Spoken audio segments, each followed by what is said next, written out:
खर्च चलाने के लिए राज्य जो कर्ज उठा रहे हैं उस पर लगने वाला ब्याज लगातार बढ़ रहा है। दिसंबर तिमाही की पहली बॉन्ड नीलामी में राज्यों के लिए कर्ज की लागत 10 बेसिस पॉइंट बढ़ गई है। ये दर बढ़कर अब 7.56% हो गई है, जो 23 हफ्तों का ऊपरी स्तर है। पहली नीलामी में 14 राज्यों ने बॉन्ड बिक्री के जरिए करीब 22,500 करोड़ रुपए जुटाए हैं। कर्ज जुटाने के लिए बॉन्ड की अवधि को 17 साल से घटाकर 13 साल किए जाने के बावजूद कर्ज की लागत बढ़ गई है।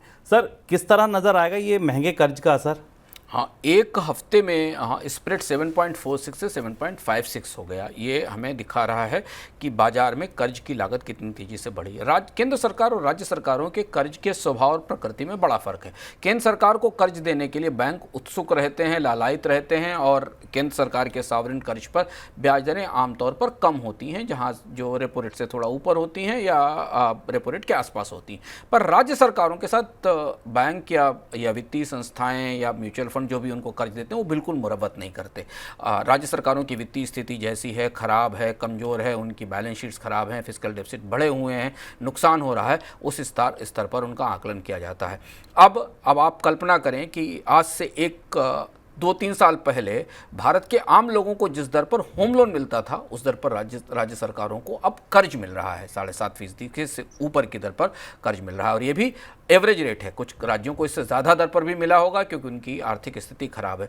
अब यहाँ से हमें एक महत्वपूर्ण संकेत दिखाई देता है कि ब्याज दरों में तो बढ़ोतरी की पार्टी अभी शुरू हुई, अभी तो कहानी लंबी चलेगी। अभी आरबीआई की मौद्रिक पॉलिसी की समीक्षा होनी है, दुनिया भर में ब्याज दरें ऊँची रहने वाली हैं, महंगाई का ये दंगल और लंबा चलेगा।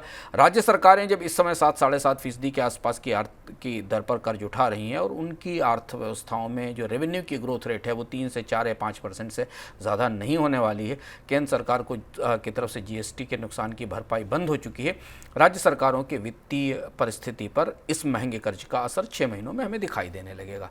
नतीजतन हमें दिखाई देगा कि राज्य सरकारें अपने यहाँ दरें बढ़ाएंगी, अपने यहाँ कई सारी सेवाएं जिन पर वो टैक्स लगा सकती हैं उन पर टैक्स लगाएंगी, और बिजली और बाकी जो सेवाएं हैं उन पर भी फीस बढ़ाई जाएगी। इस बात की संभावना दिखाई दे रही है। दूसरी बात ये कि महंगा कर्ज राज्य सरकारों के लिए लंबे समय की कर्ज देनदारी को और ज़्यादा बढ़ा देता है, क्योंकि पुराने कर्ज की देनदारी तो सर पर खड़ी होती, नया कर्ज और महंगा होता जाता है, और ये एक चिंताजनक पहलू है।